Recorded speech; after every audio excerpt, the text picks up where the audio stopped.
ఇది కదా ఆఫర్ అంటే ఇప్పుడు ఎంత కొంటే అంత ఫ్రీ. విఆర్ఆ fine silver jewellery Jubilee Hills check post Hyderabad. నమస్కారం. వసుదేవ సుతం దేవం కంస చాణూరమర్దనం దేవకీ పరమానందం కృష్ణం వందే జగద్గురుం. జై శ్రీకృష్ణ. 5000 సంవత్సరాల క్రితం అర్జునుడిని నిమిత్తంగా చేసుకుని ఆ శ్రీకృష్ణ భగవానుడు ఈ జగత్తుకు భగవద్గీతను బోధించారు. ఆ భగవద్గీతను ఎందరికో జ్ఞాన గీతగా బోధిస్తూ ఉన్నారు గీతాగాన ప్రవచన ప్రచారకర్త ఎల్వి గంగాధర శాస్త్రి గారు. భగవద్గీత ఫౌండేషన్ను స్థాపించి ఎందరికో భగవద్గీత యొక్క ప్రాధాన్యతను ఆయన తెలియజెప్తూ ఉన్నారు. ఒక్క మాటలో చెప్పాలంటే గీతా ప్రచారం కోసమే తన జీవితాన్ని అంకితం చేసినటువంటి తొలి భారతీయ గాయకులు ఎల్వి గంగాధర శాస్త్రి గారు. వారు ప్రస్తుతం మనతో పాటు ఉన్నారు, వారితో మాట్లాడదాం. గురుగారు నమస్కారం అండి. నమస్కారం గీతాంజలి గారు. ఆయుష్మాన్ భవ, శతమానం భవతి, సంపూర్ణ శ్రీకృష్ణానుగ్రహ ప్రాప్తిరస్తు. చాలా సంతోషం. మీ పాద పద్మాలకు నా నమస్కారాలు. చాలా సంతోషం అనిపించింది కలవటం. అయితే ఎన్నెన్నో జన్మల పుణ్యఫలం ఒక భగవంతుడి దగ్గరికి మనం చేరాలన్నా, ఆ ఆలోచన రావాలన్నా అలాంటిది అసలు గీతాగానం 700 శ్లోకాలు, 9 సంవత్సరాల కృషి, సంపూర్ణంగా భగవద్గీతను మాకు అందించారు. అది విని మా జన్మ ధన్యమైంది అనుకుంటాను. మీ దగ్గరికి రావగానే ఆ డాక్యుమెంటరీ చూడగానే పులకరించింది, కళ్ళల్లో నీళ్ళు వచ్చాయి, రకరకాల భావోద్వేగాలకి లోనయ్యాం మా టీం అంతా కూడాను. చాలా సంతోషం అండి మిమ్మల్ని కలవడం అనేది జన్మధన్యంగా భావిస్తూ. ఈ ఆనందం అంతా సర్వం శ్రీకృష్ణ అర్పణమస్తు. అది మీ మంచితనం. మనది కాదు. ఏది ఈ ప్రపంచంలో నేను నాది ఆ రెండు అశాశ్వతమైన పదాలు, అహంకార పూరితమైన పదాలు. భగవద్గీత చదివితే ఏమొస్తుందంటే కొత్తగా రావడం మాట అటుంచి మనలో బాగా పాతుకుపోయిన రెండు పోతాయి. ఆ రెండు ఏమిటంటే నేను అనే అహంకారం, నాది అనే మమకారం రెండు పోతాయి. రెండు పోవాలి. ఎందుకు పోవాలంటే రెండు శాశ్వతం కాదు కాబట్టి. నేను శాశ్వతం కాదు, నాది శాశ్వతం కాదు. సో తాత్కాలికంగా ఆగమాపాయనో నిత్యా అంటాడు. అవి వచ్చేవి పోయేవి. డబ్బు వస్తుంది పోతుంది, సుఖం వస్తుంది పోతుంది, దుఃఖం వస్తుంది పోతుంది. సో అందుకని తప్పకుండా మనమేమిటో నేను ఎప్పుడో ఒక విషయం చెప్తుంటాను గీతాంజలి గారు. జీవితం ఎలా గడపాలో తెలియాలంటే భగవద్గీత చదవాలి. ఫైనల్గా జీవితం ఏమిటో తెలియాలంటే కాశీ వెళ్ళి కాసేపు మణికర్ణిక ఘాట్లో కూర్చోవాలి. ఇది చెప్తాను. రోజుకి 100 మంది 1000 మంది మహానుభావులు అనిపించుకునే వాళ్ళు, కోటాను కోటీశ్వరులు అనిపించుకునేవాళ్ళు, నిరుపేద అనిపించుకునేవాడు, జ్ఞాని అనిపించుకున్నవాడు, అజ్ఞాని అనిపించుకున్నవాడు, చాలా తెలివిగలవాడు, చాలా మూర్ఖుడు, అందరూ ఒకే ప్రదేశంలో హరుల్లో హరించుకుపోతారు, కలిసిపోయేవాళ్ళు. అందుకని అవన్నీ తెలిస్తే ఈ పిచ్చి పిచ్చి మాటలు, పిచ్చి పిచ్చి ప్రవర్తనలో, అసలు లక్ష్యం లేకుండా బతకడం, అవన్నీ అట్లా అల్లరి చిల్లరగా బతికేసేయటం, జీవితం విలువ తెలుసుకోకపోవటం, ఇవన్నీ అలా బతికే వాళ్ళకి అసలు బతుకంటే ఏమిటో నేర్పించిన పరమాత్మని ఒకసారి స్తుతిస్తూ అందులోకి వెళదాం. తప్పకుండా. కస్తూరి తిలకం లలాట ఫలకే వక్షస్థలే కౌస్తుభం నాసాగ్రే నవమౌక్తికం కరతలే వేణుం కరే కంకణం సర్వాంగే హరిచందనం చ కలయన్ కంఠే చ ముక్తావళి గోపస్త్రీ పరివేష్టితో విజయతే గోపాల చూడామణి విజయతే గోపాల చూడామణి.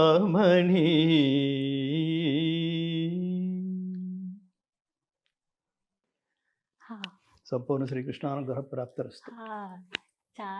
ఏది నేర్చుకుంటే ఇంకొకటి నేర్చుకునేందుకు ఎప్పటికీ మిగిలే ఉంటుందో దాని పేరు సైన్స్.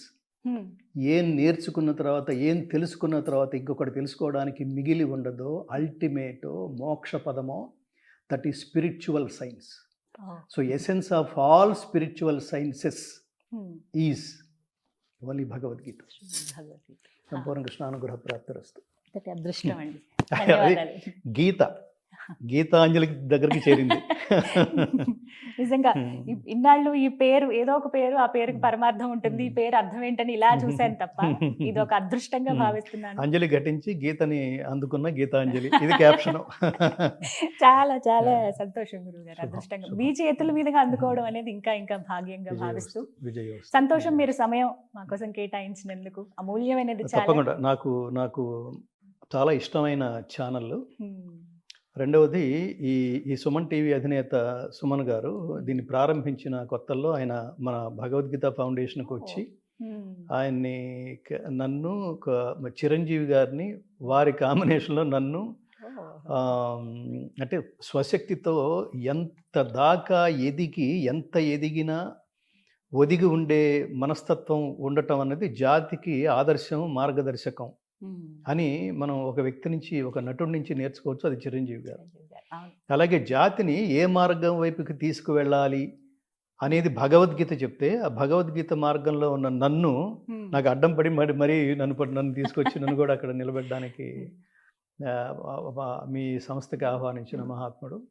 మీరు నిరంతరం, మనం ఇప్పుడు మాట్లాడే కాన్వర్సేషన్ దగ్గర నుంచి నిరంతరం మీ ఛానల్ నుంచి, మీ స్క్రీన్ నుంచి లోకాన్ని నిరంతరం పాజిటివ్గానే ప్రభావితం చేసే మంచి కార్యక్రమాలనే చేయుదురుగాక. అందుకు సంపూర్ణ శ్రీకృష్ణ అనుగ్రహ ప్రాప్తిరస్తు. ఏది చూడడం వల్ల జనాల మనశ్శాంతిని హరిస్తుందో అలాంటివి మీ దృష్టికి రాకుండుగాక. ఇది మాత్రం నాకు ఖచ్చితంగా అవసరం గురువు. మీ దీవెనలు, ఆశీర్వచనాలు ఎల్లప్పుడూ ఇలాగే కావాలని కోరుకుంటూ, చాలా అంశాలు మాట్లాడాలని ఉంది. రకరకాల ఇంటర్వ్యూస్ చేస్తూ ఉంటాము, చాలా మందితో మాట్లాడుతూ ఉంటాం. ఏదో తెలియని ఒక దివ్యమైన అనుభూతిది. ఖచ్చితంగా కృష్ణ పరమాత్మని అనుగ్రహం ఉంది, ఆయన ఇక్కడ ఉన్నారని నమ్ముతూ, భగవద్గీత ముందుగా ఫౌండేషన్ గురించి నేను మాట్లాడాలనుకున్నానండి. ఎందుకంటే చాలా ఫౌండేషన్స్ నేను చూస్తూ ఉంటాను. భగవద్గీత ఫౌండేషన్ ఏంటి? అసలు గంగాధర శాస్త్రి గారు ఏం చెప్పాలనుకుంటున్నారు? సర్వీస్ అంటే అందరూ చేస్తారు ఏదో ఒక రకంగా, కానీ స్పిరిచువల్గా చేసేటువంటి ఈ సర్వీస్ ఏంటి అనేది ముందుగా నాతో పాటు ప్రేక్షకులకు కూడా తెలుసుకోవాలని ఉంది. వివరిస్తారా? చాలా సంతోషం తల్లి. సర్వీస్, ఫిజికల్ సర్వీస్ వేరు. అతని దగ్గర డబ్బు లేదు చదువుకోవడానికి, ధన సహాయం, సేవ. అతనికి ఆరోగ్యం సరిగ్గా లేదు, అతని ఆరోగ్యాన్ని సంరక్షించాలి. ఇంకొకళ్ళు వైద్య సేవలు అందిస్తారు, ఇంకొకళ్ళు పాపం ఇందాక చెప్పినట్టు చదువుకోవడానికి డబ్బు లేకపోతే ఆ సేవ, పేదవాళ్ళకి సేవ, అన్నదానం అదొక సేవ. అంటే సేవ అంటే ఏమిటంటే ఇక్కడ ఈ ఆధ్యాత్మికతకి సేవకి చాలా అవినాభావ సంబంధం ఉంది. సేవ లేకపోతే ఆధ్యాత్మికత పరిపూర్ణం కాదు. ఊరికే కబుర్లు చెప్పేసేయటం కాదు. ఇవన్నీ తెలుసుకుని మనం స్థాపించిన ఈ ఫౌండేషన్ స్థాపించాలనే లక్ష్యంతో చేయలేదు. ఇతరులని మన కోసం ఉపయోగించుకుంటే దాని పేరు స్వార్థం, మనం ఇతరులకు ఉపయోగపడితే దాని పేరు సేవ. ఈ భావం జనాల్లోకి, ఐడియాలజీని మార్చడం కోసం మేము ఎంచుకున్న మార్గం ఏమిటంటే, మిగతా సేవలన్నీ కూడా మీరు చూడండి, మిగతా సేవ, ఇందాక చెప్పిన సేవలన్నీ కూడా వాడెవడో చేస్తాడనే ఆశతో ఎదురు చూస్తుంటారు. నీ స్వశక్తి మీద నమ్మకం లేకో, లేదా స్వశక్తి మీద కాన్సన్ట్రేట్ చేయకో. ఇప్పుడు ఉదాహరణకి అదేమి మనం చౌరస్తాల్లో ఈ ముష్టి వాళ్ళని చూస్తూ ఉంటాం. వాళ్ళు నిజంగా కాళ్ళు చేతులు లేని వాళ్ళ అంటే లేని వాళ్ళు కాదు. వాళ్ళలో ఎంత డ్రామాలు, ఎంత యాక్టింగ్లు చేసేవాళ్ళు అనునిత్యం. మన దగ్గర కూడా అంత డబ్బు లేదు అన్నట్టుగా చాలా మంది కనిపిస్తుంటారు. నిజంగా వాళ్ళకి కళ్ళు లేకో, కాళ్ళు లేకో, చేతులు లేకో, శారీరక మానసిక దుర్బలులైతే వాళ్ళకి మాత్రమే సహాయం చేయండి. అది గీత చెప్తుంది. ఎవరికి పడితే మీరు అపాత్ర దానం చేస్తున్నారనుకోండి, దాతవ్యమితి యద్దానం దీయతే అనుపకారిణే దేశే కాలే చ పాత్రే చ తద్దానం సాత్వికం స్మృతం. అంటే ఈ దానాల్లో, ఈ సేవల్లో సాత్విక దానం, రాజసిక దానం, తామసిక దానం, జనాలను ఆదుకోవటంలో ఇన్ని రకాలు ఉన్నాయి. ఈ 3 రకాలు ఉన్నాయి. ఈ మూడిట్లో కామన్ పాయింట్ ఏమిటంటే పాత్ర ఎరిగి మాత్రమే దానం చేయాలి. లేకపోతే ఏమిటంటే ఇవాళ 10 గంటలకు మీరు దానం చేయడం చేస్తున్నారనుకోండి, దానికి అలవాటు పడ్డవాడు నెక్స్ట్ డే 10 గంటలకు అక్కడే ఉంటాడు, మీకోసం వెయిట్ చేస్తుంటాడు. వాళ్ళకి చేయాల్సింది, నీలో ఉద్ధరేదాత్మనాత్మానం నాత్మానం అవసాదయేత్. నీలో ఎంత ఆత్మశక్తి ఉంది, నువ్వు అడుక్కోవడం ఏమిటి? అడుక్కోవడం అంటే నీ వ్యక్తిత్వాన్ని, నీ ఆత్మగౌరవాన్ని 2 సర్వనాశనం చేసుకున్నట్టు. పరమాత్ముడిచ్చిన ఈ శరీరాన్ని అంత ఆత్మహననం చేయకూడదు, అంత అగౌరవపరచకూడదు. ఆ దైవాన్ని అగౌరవపరిచినట్టు. నిజంగా నీకు ఏమీ లేకపోతే, స్వశక్తి మీద ఆధారపడే స్థితి లేకపోతే అప్పుడు దానం కోసం ఎదురు చూడాలి. కానీ లోకం చాలా, అంటే ఈ భగవద్గీత బేస్ అనేది లేకపోవటం వల్ల, ఆధ్యాత్మిక బేస్ లేకపోవటం వల్ల, తల్లిదండ్రులు పిల్లలతో ఆధ్యాత్మికత అంటే ఏమిటో సంభాషించకపోవటం వల్ల, కొంత సమయం కేటాయించకపోవటం వల్ల ఎలా పడితే అలా పెరిగేసి దాని ఫలితం సమాజం మీద చాలా దారుణంగా ఉంటోంది, ఇంకా ఉంటుంది కూడా. రానున్న రోజుల్లో నువ్వేమిటో చెప్పాలి. ఉద్ధరేదాత్మనాత్మానం, నిన్ను నువ్వే ఉద్ధరించుకో, అన్నీ ఉన్నాయి. మిగతా 84 లక్షల రకాల జీవరాశుల్లో మనిషి ఎంత జ్ఞాని అంటే, ఎంత తెలివైన వాడంటే, ఆ తెలివితేటలకి అది అది ఏమంటారు, అల్టిమేట్ అంటారు.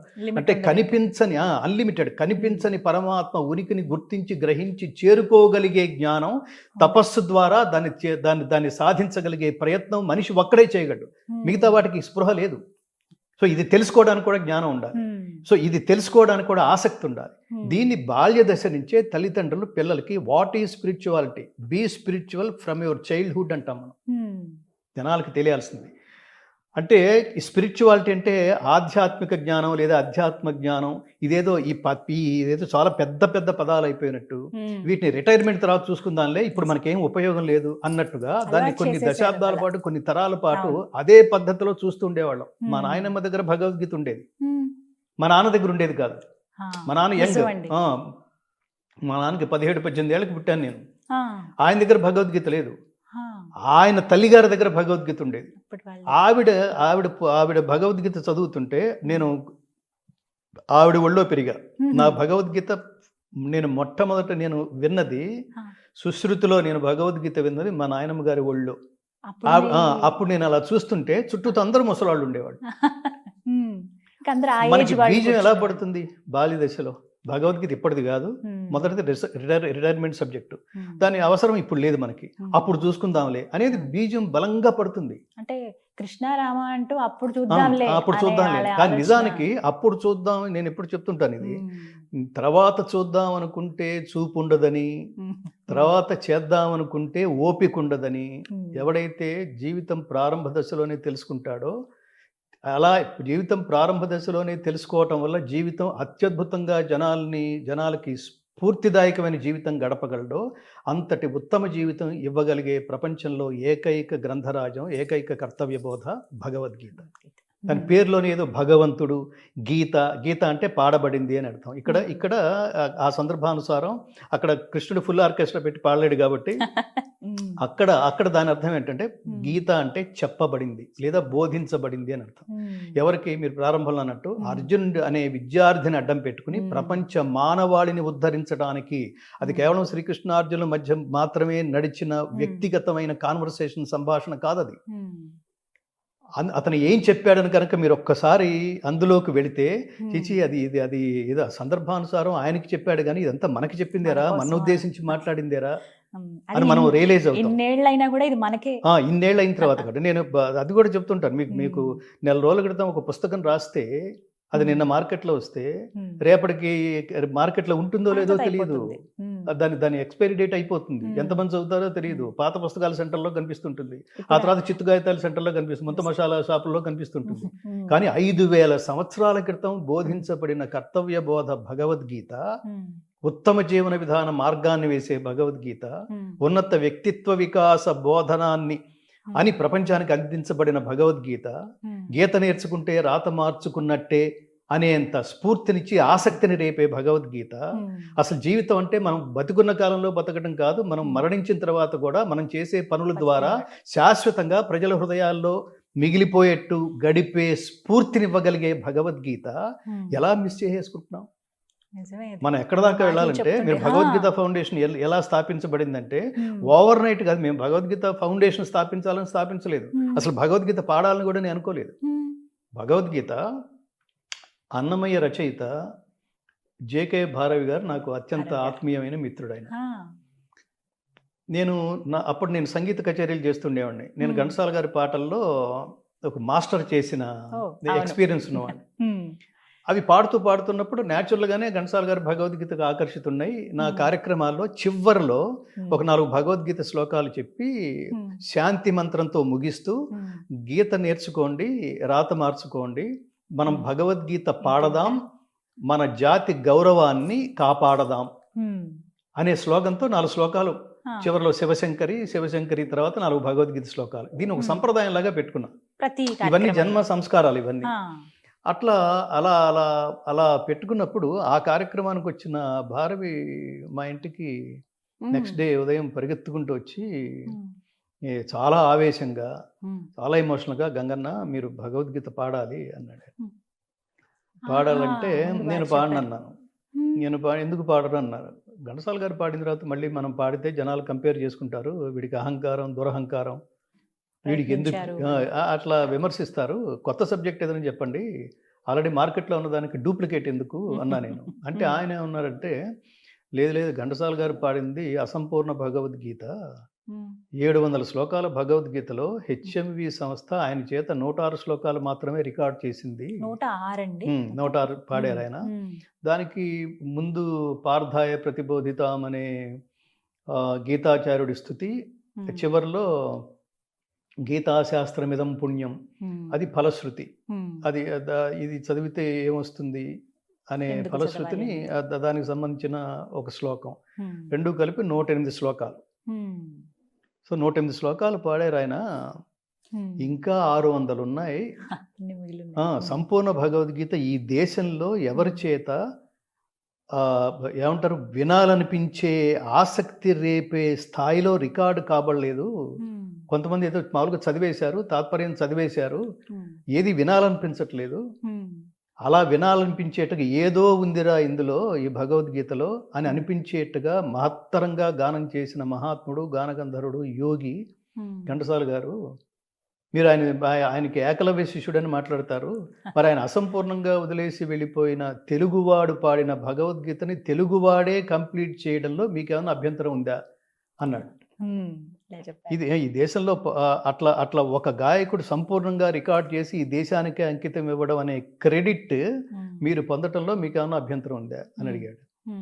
అంటే ఇది రెచ్చగొట్టడానికి బానే ఉంది, కానీ దీని వెనకాల ఎవరు ప్రొడ్యూసర్ ఎవరు, అదే దీనికి ప్రొడ్యూసర్ ఎవరు, అంత ఖర్చు ఏంటి, అంత డబ్బు ఏంటి, అది నా వల్ల కాదు. అది ఏదో సినిమా పాటలు అవి పాడుకుంటూ జీవనం వెళ్ళబోసుకుంటున్న మనం అది ఎక్కడ సాధ్యం.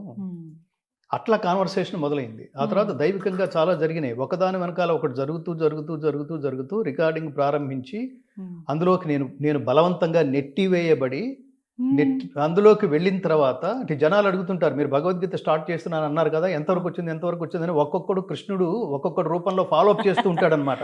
అసలు మొట్టమొదటి కృష్ణయ్యే వచ్చి రూపంలో రేపు ఖచ్చితంగా అది ఒక్కొక్క స్టేజ్ లో కృష్ణుడు ఒక్కొక్కరిని పంపించి ఎందుకు వచ్చాం అసలు ఇందులోకి అని అనిపించే స్థితిలో ఒక మహానుభావుడు ఎవరన్నా ఎస్ నేను ఆత్మహత్య చేసుకోవడానికి కూడా నేను చాలా చోట్ల కూడా చెప్పాను, ఇది నా వల్ల కాదు, అనవసరంగా ఇందులోకి ఎత్తుకున్నాను, పరమాత్ముడి శాపం ఏదో తగులుతుంది నాకు అంత స్తోమత లేనప్పుడు ఎందుకు ఇందులో దిగాలి. అంటే మీకు కష్టంగా ఎప్పుడు అనిపించింది అలా? డబ్బు లేనప్పుడు రెండోది ఉన్నది వదులుకున్నప్పుడు మీరు మానసిక స్థితి తదనుగుణంగా ప్రవర్తిస్తూ ఉంటాం మనం.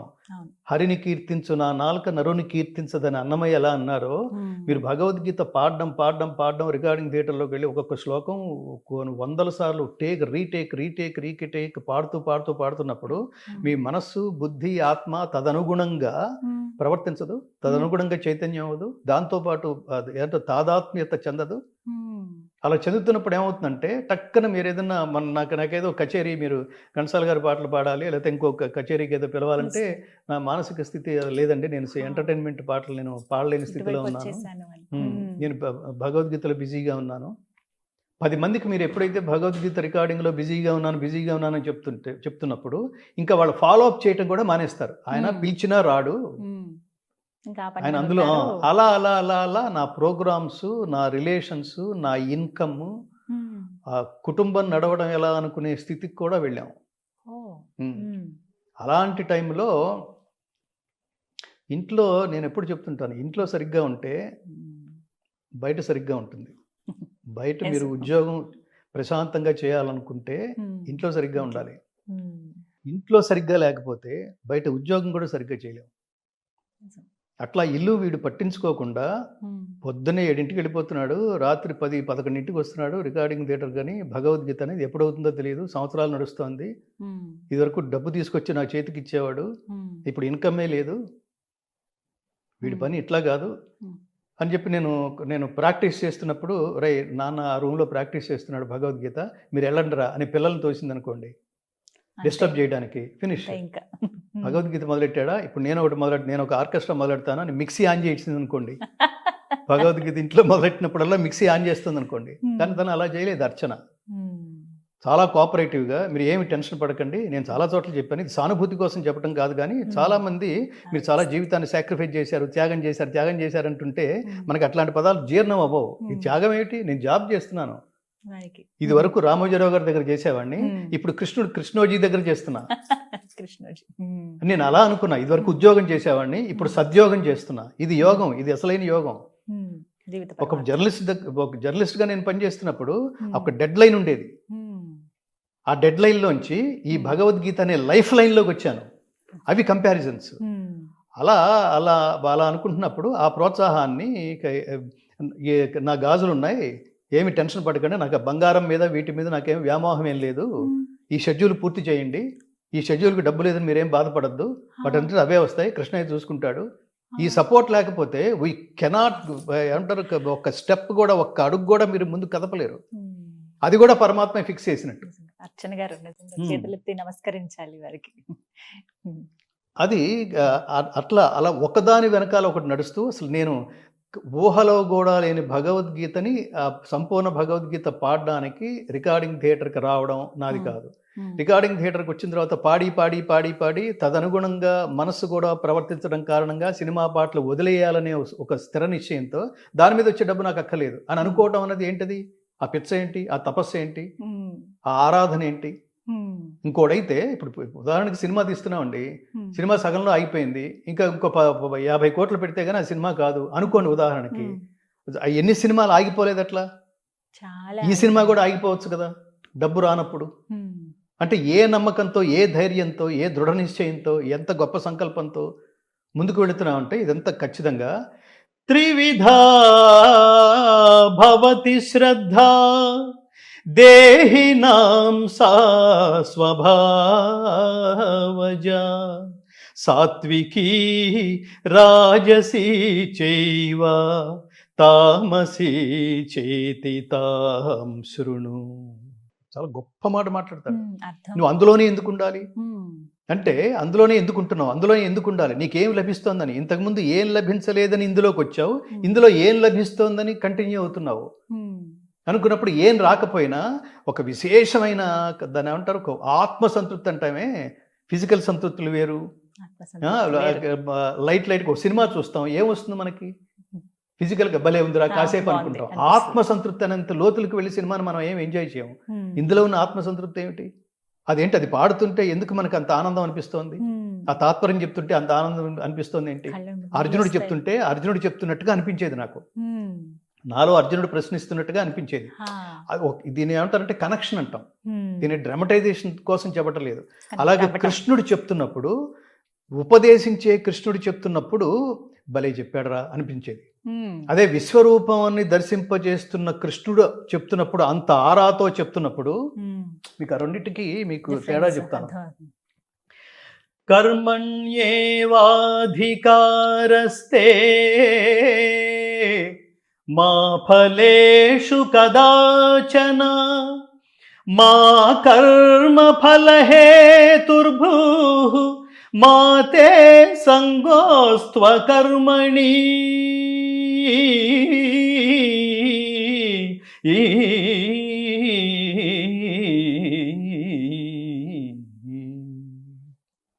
కర్మాచరణమునందే నీకు అధికారము కలదు, కానీ దాని ఫలితము పైన ఎన్నడునూ లేదు. నీవు కర్మఫలమునకు కారణము కారాదు, అట్లని కర్మలను మానుట యందు ఆసక్తుడవు కావలదు అర్జున అని చెప్తాను. అది చెప్తున్నప్పుడు చాలా భలే అనునయంగా చెప్తున్నాడు రా అనిపించేది, మనకే పాడుతున్న మనకే అనిపించేది. విశ్వరూపాన్ని దర్శింపజేస్తున్నప్పుడు కాలోస్మి లోకక్షయ కృత్ ప్రవృద్ధో లోకాన్ సమాహర్తుమిహ ప్రవృత్తః ఋతే పిత్వా న భవిష్యంతి సర్వే ఏవ స్థితాః ప్రత్యనీకేషు యోధాః. అర్జునా, నేను ఈ లోకములను తుదముట్టించుటకై విజృంభించిన మహాకాలుడను. ఇప్పుడు ఈ లోకములను సంహరించుటకై పూనుకొనియున్నాను. కావున నీవు చంపకున్నను శత్రు సైన్యమునందున్న వీరులెవ్వరును బ్రతుకజాలరు. లెమ్ము. అది చెప్పడానికి ఆరాకి, ఇది చెప్పడానికి ఇందులో ఉన్న ఈ ఇద్దరు యోగేశ్వరులే. అర్జునుడికి చెప్తున్నప్పుడు అర్జునుడు రజోగుణం, శ్రీకృష్ణుడు యోగేశ్వరుడు, అది సత్వగుణం. తను పొందవలసింది కానీ పొందదగింది కానీ ఈ ప్రపంచంలో ఏదీ లేదు. అలాంటి వాడు చెప్తున్నప్పుడు, విశ్వరూపధారి అయిన పరమాత్మ చెప్తున్నప్పుడు దాని రెండరింగ్లో ఆరా ఎలా ఉండాలి. సో ఇదంతా దేనికి చెప్తున్నానంటే, అందులోకి మీరు ఇన్వాల్వ్ అవుతూ పాడుతూ ముందుకు వెళ్తున్నప్పుడు, తాత్పర్యాలు చెబుతూ ముందుకు వెళ్తున్నప్పుడు ఒక పరివర్తన ఏంటంటే, ఆలోచనలో చేంజ్ ఏంటంటే, అసలు ఇది కదా బాల్య దశ నుంచి పిల్లలకి నేర్పించవలసిన తప్పనిసరి అయిన పాఠం. ఇంతకు ముందు అందరూ అది అంటే నేను అంటే నా ఎక్స్పీరియన్స్, నేను పాడే ముందు వరకు నా మానసిక స్థితి కూడా అదే.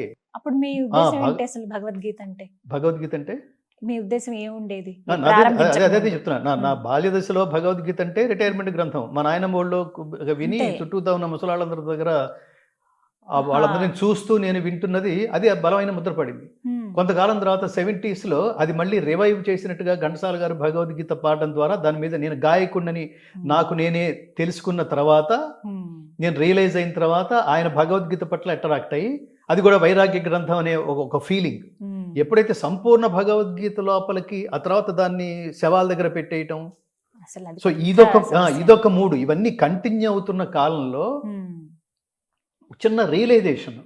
ఆ రియలైజేషన్ ఏంటంటే, భగవద్గీత పాడుతున్నప్పుడు అసలు మనం ఇలా మామూలుగా పాడేస్తున్నామా, లేదా ఇందులో తప్పులు ఏమన్నా మనం పరిష్కరించుకునే అవకాశం ఉందా? మనం ఏదో తోచింది కాబట్టి పాడేస్తున్నామా? ఈ పాడిన దాంట్లో దోషాలు ఏమన్నా ఉన్నాయా? ఎవరు చెప్తారు? అది అన్వయం ఎలా ఉండాలి, పదచ్ఛేదం ఏంటి, అవన్నీ తెలుసుకోవాలి కదా. నేను జస్ట్ గాయకుడిని మాత్రమే. సంస్కృతంలో నాకు ప్రవేశం ఉంది, పాండిత్యం లేదు. డిగ్రీ వరకు నేను సంస్కృతం చదివాను, నేను ఉచ్చరించగలను.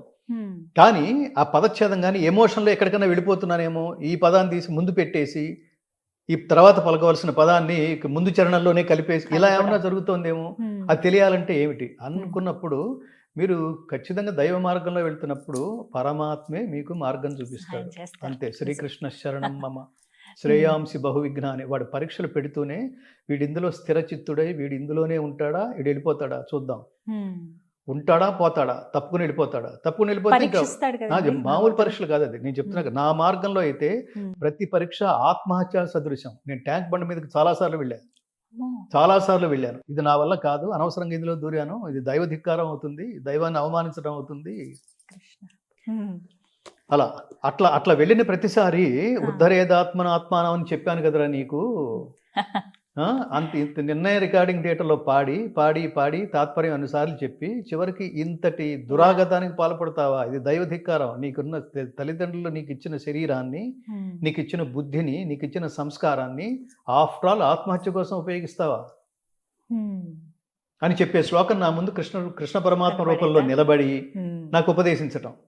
ఇది కాదు, ఏదైనా మనం సాధించే చావాలి. నేను అందుకనే నా భగవద్గీత ప్రయాణంలో నేను నా అనుభవపూర్వకంగా జనాలకు చెప్పేది కూడా, ఒరే చచ్చే ముందు వినకండిరా, అదేమంటారు, చచ్చే ముందు భగవద్గీత వినకండి, చావు దగ్గర భగవద్గీతని చావు మేళంలాగా పెట్టకండి, చచ్చి సాధించకండి, చచ్చే లోపల ఏదైనా సాధించి చావండి ముందు. అంతే, ప్రూవ్ యువర్ సెల్ఫ్. ఏమీ లేకుండా సరదాగా ఈ లోకం కోసం వచ్చిపోయి కొంత ఎంటర్టైన్మెంట్, ఆ జీవితం విలువ తెలియకపోతే నేను అసలు ప్రపంచానికి మీ ఛానల్ రూపంలో గీతాంజలి సమక్షంలో నేను ప్రపంచానికి రిక్వెస్ట్ చేస్తుంది ఏంటంటే, మీరు మీ పిల్లలతో, మీరు చాలా విలువైన వాళ్ళు. ఎందుకు విలువైన వాళ్ళు అంటే, జంతువునాం నరజన్మ దుర్లభం. మీ జన్మ చాలా విలువైంది. మీరు కన్న బిడ్డలు మీకు ఎంత విలువైన వాళ్ళు. వీళ్ళు మీ ఇంట్లోనే ఉండట్లేదు, వీళ్ళు సమాజంలోకి వస్తున్నారు. సమాజంలో వాళ్ళెంత విలువైన వాళ్ళుగా ప్రవర్తించాలి. అలా ప్రవర్తించడం ద్వారా ఒక్కొక్కడు ఎంతో మందికి స్ఫూర్తినివ్వాలి కదా. అలా ఇస్తేనే కదా ఉత్తమ సమాజం, స్వార్థరహిత సమాజం ఏర్పడేది.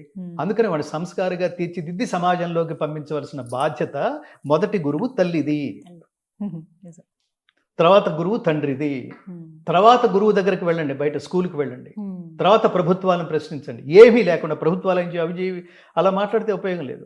కాబట్టి అలాంటి తల్లిదండ్రుల కడుపున కనుక పుట్టకపోతే, తల్లిదండ్రుల పిల్లలతో స్పిరిచువల్గా స్పెండ్ చేయకపోతే ఎలాంటి పిల్లలు పుడతారంటే, వాడికి ఎదురుకుండా నిలబడగానే వాడికి నాన్న పుష్పకి ఫస్ట్ షోకి ఫస్ట్ నాకు టికెట్లు కొనిపెట్టు అనే పిల్లాడే పుడతాడు.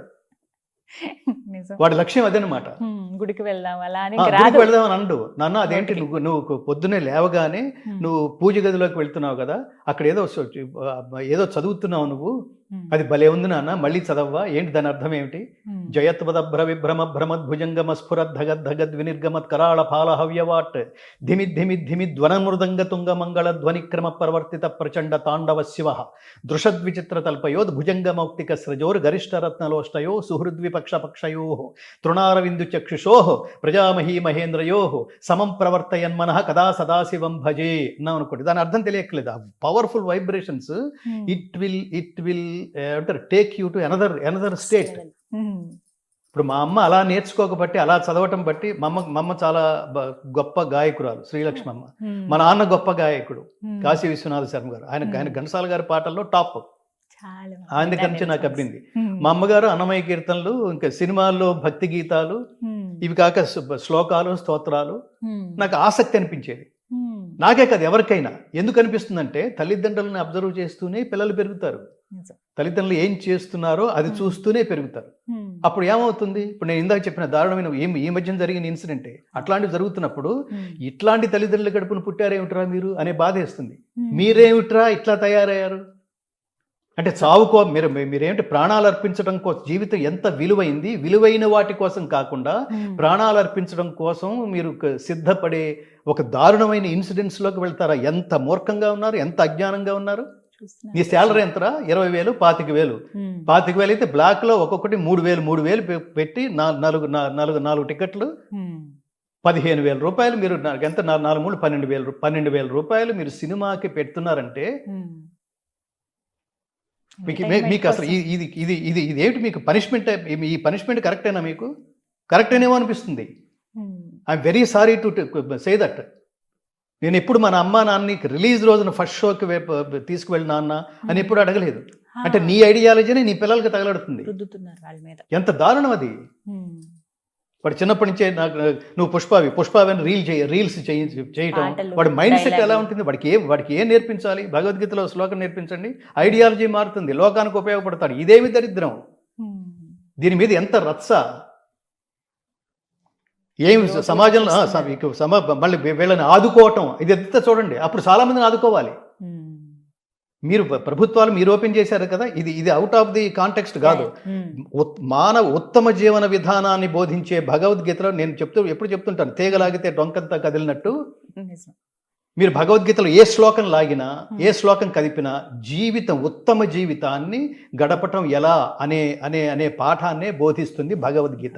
How to lead your life in a greatest way. అది చదవకపోతే ఇలాగే ఉంటుంది.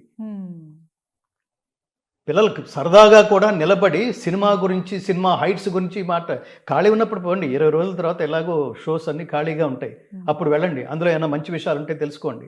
మీ నీ బలహీనతను క్యాష్ చేసుకుంటున్న అవతల పరిస్థితిని వాళ్ళని మీరు సమర్థించకండి. దారుణం అది. ఒక దొంగ హీరో ఎలా అవుతాడు? దొంగ విలన్ అవుతాడు. పోలీసులనేమో విలన్ గా చూపించి, చాలా సినిమాల్లో, ఈ సినిమాలో కూడా పోలీసుని విలన్ గా చూపించి దొంగని హీరోగా చూపిస్తే, అప్పుడు గంధపు చెక్కల స్మగ్లర్ వీరప్పని ఏమవ్వాలి? వాడు కూడా హీరో అవ్వాలి కదా. వాడి గవర్నమెంట్ ఎందుకు మరి చంపేసింది? వీళ్ళు ఎలా హీరోలు అవుతారు? దీనికి అసలు నేషనల్ అవార్డ్స్ ఏంటి? దొంగకి నేషనల్ అవార్డు ఏంటి? దొంగ క్యారెక్టర్ని బాగా పోషించడం ఏంటి? అది చెప్పండి. ఏమి లాజిక్స్ అండి ఇవి? ఏమనిపిస్తుంది ఇలాంటివి విన్నప్పుడు? చాలా దారుణం అనిపిస్తుంది. సమాజం అంతా అలాగే ఉంది. అసలు ఆ దొంగ క్యారెక్టర్కి నేషనల్ అవార్డు, ఆ జ్యూరీలో ఎవరున్నారో అసలు ఎలా ఇచ్చారో దానికి, అంటే వాటికి నేను జర్నలిస్ట్గా పనిచేసి వచ్చిన వాడిని.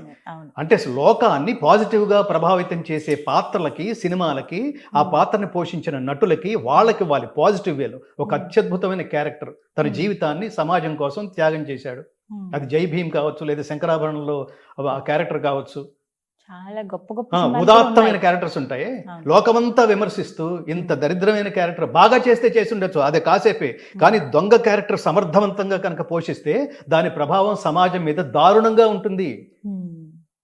ఇప్పుడు ఆ సినిమా చూసి మీరు నేను మారకపోవచ్చు, కానీ మానసిక దుర్బలుడు ఎవడో ఉంటాడే, వాడు మారి భవిష్యత్తులో వాడేదో దురాగతం చేస్తే, మీలాంటి వాళ్ళు వెళ్ళి వాడి ముందు మైకి పెడితే నీకు ఇన్స్పిరేషన్ ఏంటి, ఇట్లాంటి పనులు ఎలా చేయాలనిపించింది అంటే, పలానా సినిమా చూసే నేను ఇలా మారాను అన్నాడు అనుకోండి, ఒక్కడు మారినా ఆ పాపం నీ జీవితాంతం నిన్ను కబళిస్తుంది.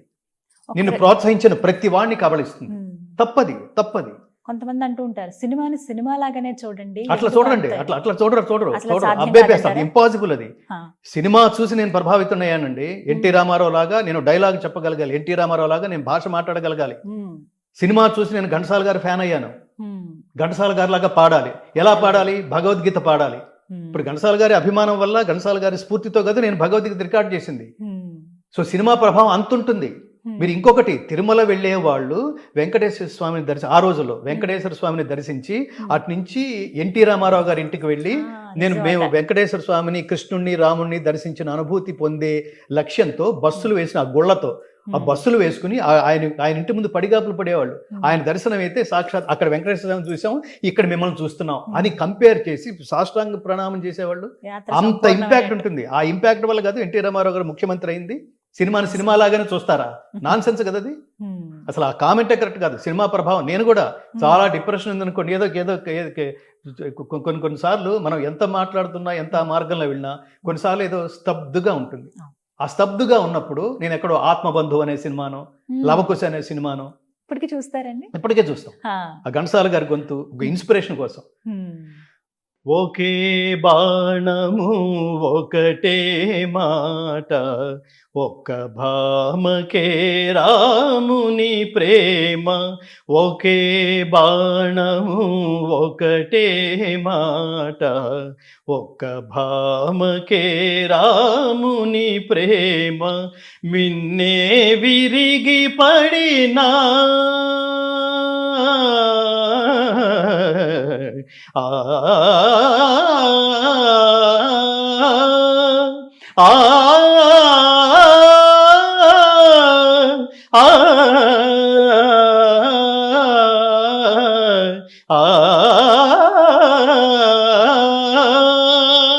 మిన్నే విరిగి పడినా వ్రతభంగము కానీడమ్మా, సందేహించకుమమ్మ. రఘురాము ప్రేమను సీతమ్మా అని వాల్మీకి సీతమ్మని చూసి పాడుతున్నప్పుడు అంత అనుమానం పెట్టుకోకు తల్లి. నాదు జపము తపము నా కావ్యమే వృధయగునమ్మా. ఏకపత్ని వృతుడైన శ్రీరాముని గురించి, గుణగణాల గురించి నేను నీకు వర్ణిస్తున్నప్పుడు కూడా నువ్వు అనుమానించావనుకో, నేను ఈ రామాయణం అనే కావ్యమే వృధా అయిపోతుంది, నేను రాసిన ఈ కావ్యమే వృధా అయిపోతుంది. అంత భరోసా మన గురించి ఇంకొకళ్ళు ఇవ్వడం. ఇవి నేను ఈ పాటలు వింటున్నప్పుడు నేను ఎందుకు చెప్తున్నానంటే, లవకుశ సినిమా అది ఒక ఇన్స్పిరేషన్. ఏంటా గొంతు, ఏంటా తపస్సు, ఏంటా యోగం.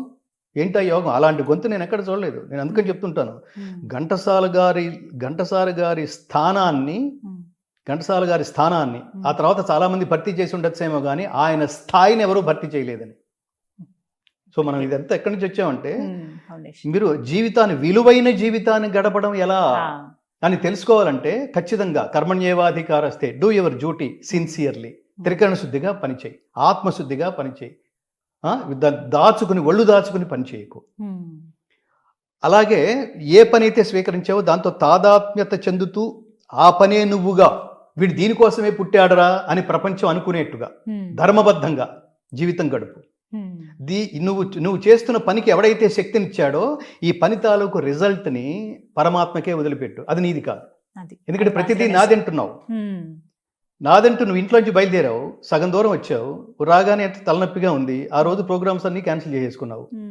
అప్పుడు అన్ని నేనే ఎలా, నువ్వు ఆల్రెడీ మేకప్ వేసుకుని బయలుదేరావు, అవును. సగం దూరం వచ్చిన తర్వాత ఎందుకో బాగుండలేదు. చాలా మంది జరుగుతుంది ఇది. అవును. ఆఫీస్కి వాళ్ళు వెళ్ళి చాలా ప్లానింగ్ చేసేసుకున్నాం, ఒక 25 మంది వెయిట్ చేస్తున్నారు, మీటింగ్స్ అని అన్నాం, సగం దూరం వచ్చేసరికి ఏంటోగా ఉంది. ఉమ్.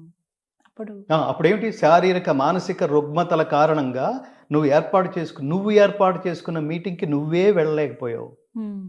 చూడండి, ఇప్పుడు ఏది నాది, ఇదంతా నేనే చేస్తున్నాను ఎలా? కాబట్టి పరమాత్మ ఆ సమయంలో నాకే ఆశ్చర్యం వేసింది. ఆ సమయంలో అలాంటి నిర్ణయం తీసుకుని అలా మాట్లాడాను. అది నేను ఇంటి దగ్గర ప్రిపేర్ కాలేదు, కానీ ఆ సందర్భంలో అలా అనిపించింది. ఆ మాట ఎక్కడికో తీసుకెళ్ళింది, ఎంతో మందికి స్ఫూర్తినివ్వగలిగింది. ఉమ్. ఇవాళ అలా ఎలా మాట్లాడాను, లేదా అలా ఎలా పనిచేశాను, ఉమ్. అలా ఎలా బ్రైట్గా ఉన్నాను, అలా ఎలా స్ఫూర్తిదాయకంగా ఉన్నాను, అలా ఎలా ఆనందంగా ఉన్నాను. ఒకరోజు ఏమిటో మూడ్ బాగుండలేదు అంటున్నాను, మూడ్ అంటే ఏమైంది అని అడిగాడు అవతల వాడు. ఉమ్. ఏమిటోగా ఉంది, అదేది చెప్పలేకపోతున్నాను, కానీ నేను బాగుండలేదురా అన్నాడు వాడు. ఉమ్. సరే నువ్వు అక్కడే ఉండి నేను వస్తున్నాను ఉమ్. అన్నాడు వీడు. ఉమ్. వాడి దగ్గరికి వచ్చాడు, ఓ 10 నిమిషాలు మాట్లాడాడు. ఒరే నువ్వు వచ్చింది, నేను చాలా రిలాక్స్డ్గా ఉన్నాను రా, నువ్వు కనుక రాకపోతే నాకేంటి పిచ్చి ఆలోచనలు వచ్చినాయి, ఆత్మహత్య కూడా చేసుకోవాలనిపించింది, ఏదో చాలా డిప్రెసివ్గా ఉంది. వీడేమి చెప్పాడో, వాడికేం అర్థమైందో, అంతకు ముందున్న మానసిక స్థితి ఇప్పుడు లేదు, ఇప్పుడు వాడు స్వస్థుడయ్యాడు అనుకోండి. ఏమిటిది ఉమ్. ఇప్పుడు ఈ టోటల్ ప్రాసెస్ అంతా ఏది నీది, ఏది ప్లాన్ చేసుకున్నట్టు, ఏది నీ ఏది మన చేతుల్లో చేతుల్లో ఉన్నట్టు. లేదు. ఏంటి, చాలా విచిత్రమైన మైండ్ ఇది. ఓ రోజు బాగుంటుంది, ఓ రోజు బాగుండదు, కరెక్ట్. ఓ రోజు వయసు ఉంటుంది, ఇంకో రోజు వయసు ఉండదు, ఓ రోజు ఇంట్రెస్ట్ ఉంటుంది, ఓ రోజు ఇంట్రెస్ట్ ఉండదు, ఓ రోజు చాలా అసలు మనకు తెలియకుండా చాలా ఉత్సాహంగా ఉంటుంది, ఒక రోజు ఉండదు. అందుకని నువ్వు ఏ పని అయితే చేస్తున్నావో, అందుకని ఏది నీ చేతిలో లేని కారణంగా, ఏదైతే పరమాత్మ అందించడానికి పరమాత్ముడనే ఒక ఇన్విజిబుల్ పవర్ ఉందో, దాని పేరు పరమాత్మ. దాన్ని నువ్వు ఎలా సాక్షాత్కరింప చేసుకుంటే అలా సాక్షాత్కరించగలడు, నీ స్నేహితుడి రూపంలో, ఇంకోటి రూపంలో. ఏదో ఒకలాగా అందుకని అంటాడు, ఇస్తూనే ఉంటాడు. దేవుడు ఉన్నాడు. చాలా అమూల్యమైన విషయాలు తెలియజేశారు. నిజంగా మొదట్లో చెప్పినట్టుగానే ప్రత్యేకమైన ఇంటర్వ్యూ ఇది, నాకు లైఫ్ టైం ఎక్స్పీరియన్స్ అని. ఆయుష్మాన్ భవ. ఖచ్చితంగా చాలా సర్వం సంతోషం. శ్రీకృష్ణార్పణమస్తు, సర్వం లోకార్పణం. ఈ గీతని లోకార్పణమస్తు, ఇష్టకామ్యార్థ ఫలసిద్ధిరస్తు, ధన్యవాదాలు. ఆయురారోగ్య ఐశ్వర్యాభివృద్ధిరస్తు, లోకా సమస్తా సుఖినో భవంతు. జై శ్రీకృష్ణ. జై శ్రీకృష్ణ.